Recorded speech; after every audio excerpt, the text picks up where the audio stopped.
Hi everyone. Today, let's talk about money. It's a topic that we all love to talk about, right? Yes, we do.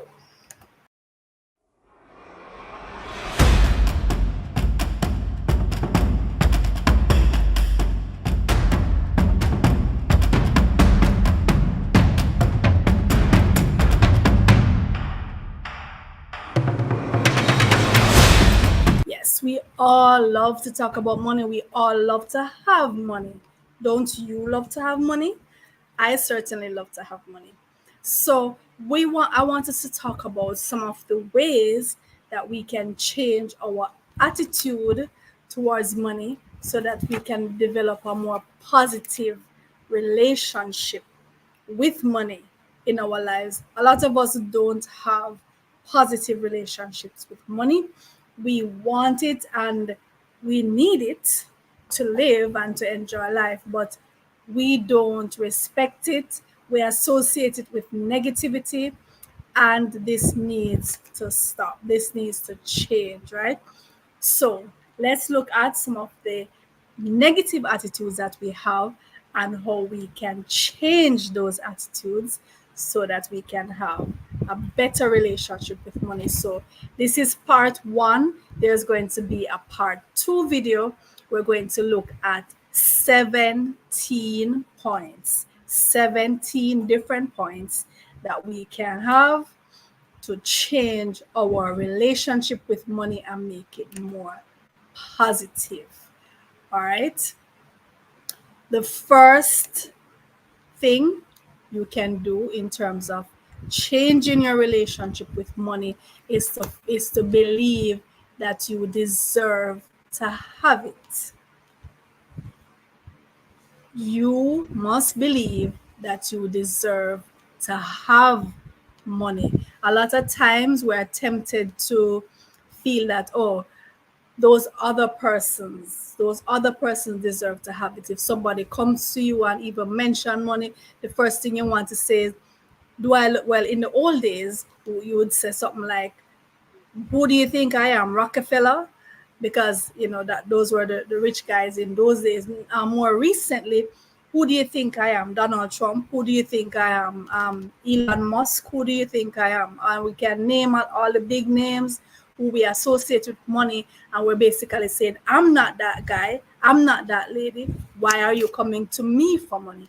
What you're subconsciously saying is, I'm not associated with wealth, and you know what? Wealth will not find you. Wealth will dissociate itself with you. So you must first believe that you deserve to have it. Don't think that there's any virtue in poverty. There is no virtue in poverty. There is virtue in wealth. Stop associating money with negativity, or to say that money is the root of all evil. So that's number one.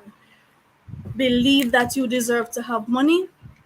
When you see money, have a smile on your face. Don't be envious of others who have it, but think of it in a positive light.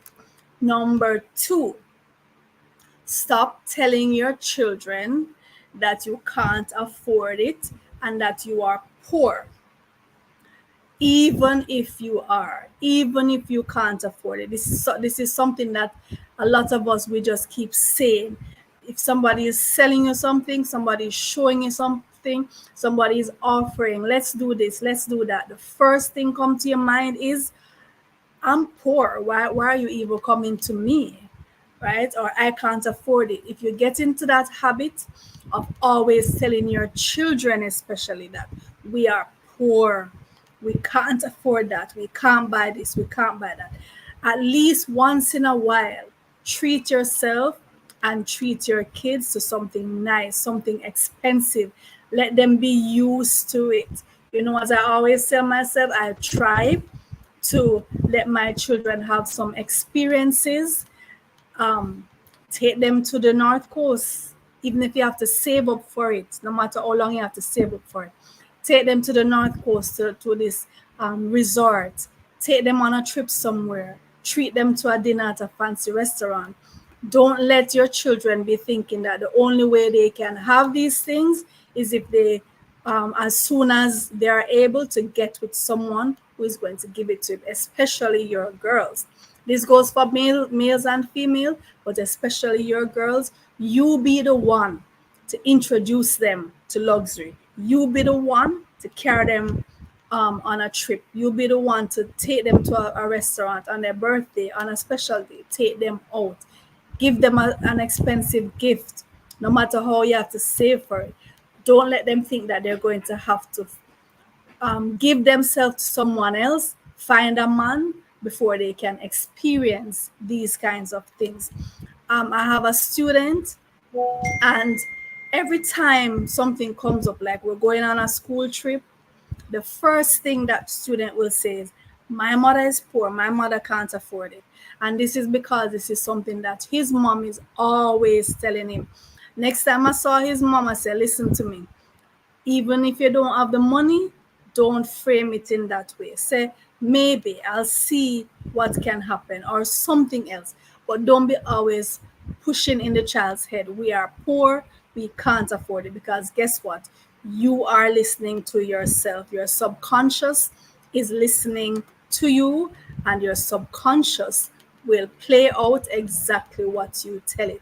So you keep telling it that you are poor, you can't afford it. Guess what?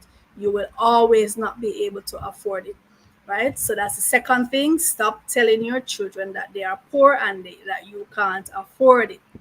Number 3, you must always try to think of generational wealth.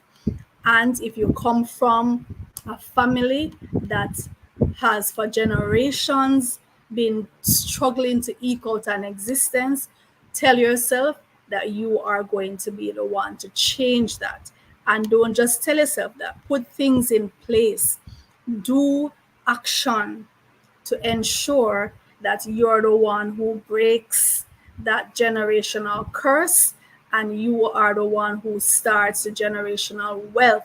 Start a business that you're going to grow so that eventually your children can take over and build on that, build on that, build on that. That's generational wealth. You start it, and generations to come will build on it so that it will be something tangible. And after a while, couple generations, it will be something substantial. While you're doing that, of course, you're building these positive values in your children, so they're not just going to come and feel that, oh, mommy did this, daddy did this, so no, I can just relax and just rely on what mommy and daddy did, and I don't have to do anything for myself. No. While you're doing that, you're letting them come and help out in the shop. Let them understand all the work that went into building what you have, and so they can appreciate it, right? Number 5, you must always have the attitude of, listen, I don't want what's yours. You can't have what's mine. Don't envy nobody for what they have. You don't know how they got it. Some of them, there is such a thing as dirty money. So even though I'm telling you, listen, have a positive attitude towards money, yeah, there is blood money, there is dirty money, and you should not associate with that. You see people have their things, you don't know how they got it. Don't envy them for it, right? Focus on what you are building, work on your thing in your corner, and don't want what the other person has. And don't feel that you should show off on other people so that they will envy you, right? So you don't want to envy anybody, and you don't want anybody envying you for what you have. You don't put yourself in the way, because people will see you, and yeah, they might envy you, but it's not because of you putting yourself out there, showing yourself up. No, we're not about that. We're all about doing the work in your corner, right? Doing the work in your corner to protect what you have. Secure your bag, as we put it. Secure your bag and focus on your bag. All right. Number 6, Be willing to put in the effort that is required. Be willing to put in the effort. A lot of times we see you might want something, you tell yourself, yeah, that's a good thing to have, or I want to go to that place, or I want to set up my business. You know, a lot of people start business and within a couple of months or even a year, they don't see anything turning over and they're just ready to give up. That's not how it goes. A business takes time, a business takes effort, a business takes research, a business takes planning. So be willing to put in that effort, especially in the initial stages. It takes even more work from you, it takes even more sacrifice. Humble yourself, be someone's apprentice. Nothing is wrong with being an apprentice. Nothing is wrong in offering your time in exchange for some skill, offering your time in exchange for some work experience that you can then build on. A lot of us were too humble to start from scratch. We want to just start and immediately make this huge profit or immediately go to the top. That's not how it works. If you want to build a business, you want to be an entrepreneur, you need to understand this is going to take time, effort, study. You have to hone those skills. If you have to go be an apprentice under someone who has the expertise so that you can learn the expertise, do it. If it's just a little pittance they're going to give you while you're doing that, humble yourself and do it. You can't start and immediately want to go to the top. If it comes too easy, you're going to lose it easily, and you yourself are not going to appreciate it. You have to be willing to put in the effort. You have to be willing to do your research regarding the market for the different field that the business is in. Right? You have to hone the skill. This is very important. Number 7, you have to invest in productive ventures, right? If you're coming to some money, especially if it's unexpected money, a relative give you an inheritance, you win a prize, some money as a prize, or even if it's money that you have decided, all right, from my salary or from my allowance, I'm going to put aside X amount and invest it. Of course, again, you're going to do your research to make sure that this is a productive investment that is liable to give you a return, but make some kind of investment for the future. The investment is something where you're going to put your money aside to make a profit in the future. So you must be willing to, or you must be able to go without that money for a little while.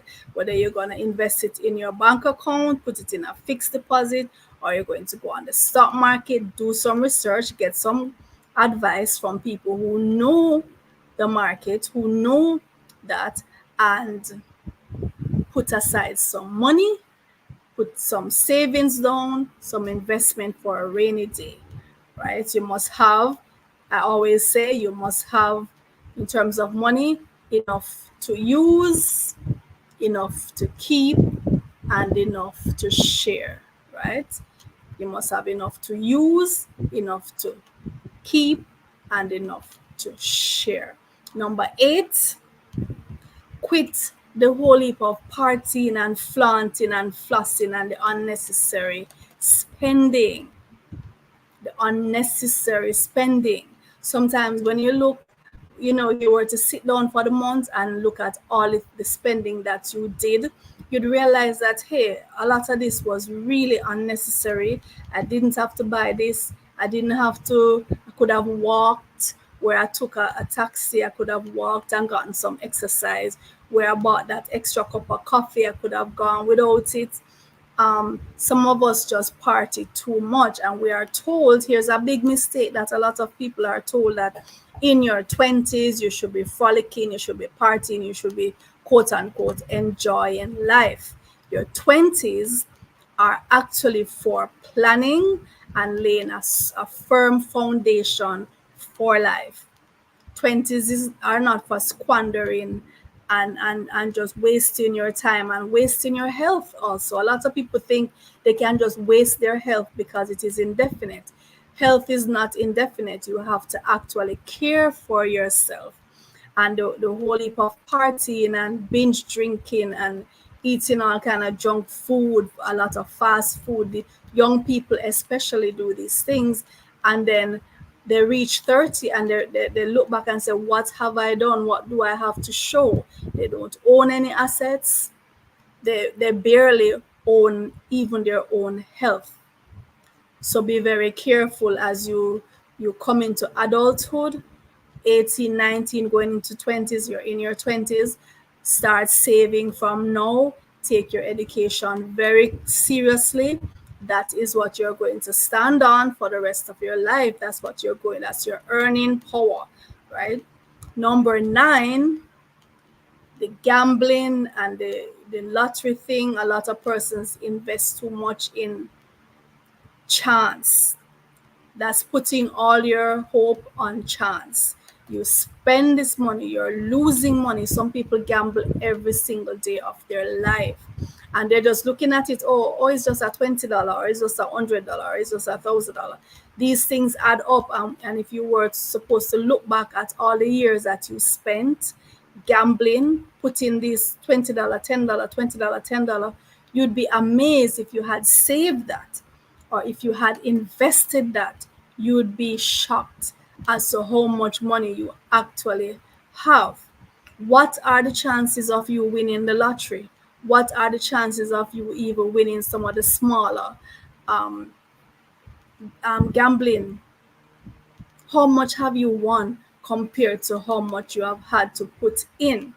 Sit down one of these days and do the comparison, and you will see you are the one who are losing, right? So cut out the gambling, save that money. Number 10, and we're going to wrap up this video on number 10, and you're going to look for part 2, where we're going to look at 7 more ways that we can change our attitude towards money so that money can start flowing into our lives. So number 10, stop associating money with evil. Stop associating rich people with snobbery.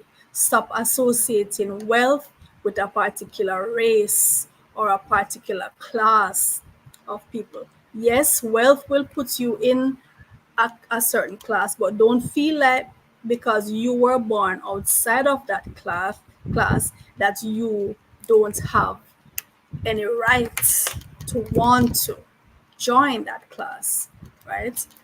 You absolutely can change your class. You can change your fortune. You just have to be willing to work for it. And if you associate wealth with evil, if all you say is, oh, money is the root of all evil, you know what? Money is not going to find you. Money is an entity. Everything on this earth has spirit, has vibration. You have to vibrate on the same frequency of the things that you want to attract to you. If you are putting it out there that you think money is evil and the people who have money are evil, it's either you're saying and you want it, so it's either you're saying, well, you too are evil, and when you get it, you will behave like the same people who you're talking about, right? Or you're basically telling money, listen, avoid me, don't find me if I am good. So make up your mind, right? Money, like everything else on this earth, is neutral, or I should say, more precisely, money, like everything else on this earth, is dual. There's a duality to nature, right? You can use it for good, you can use it for evil.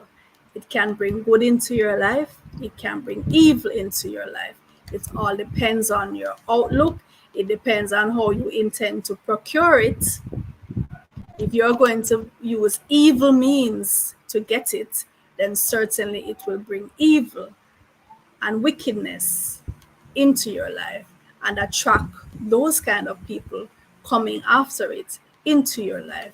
Tell yourself that money has the potential to do good in your life and in the world. You're going to get it by honest means, clean, transparent, legal means.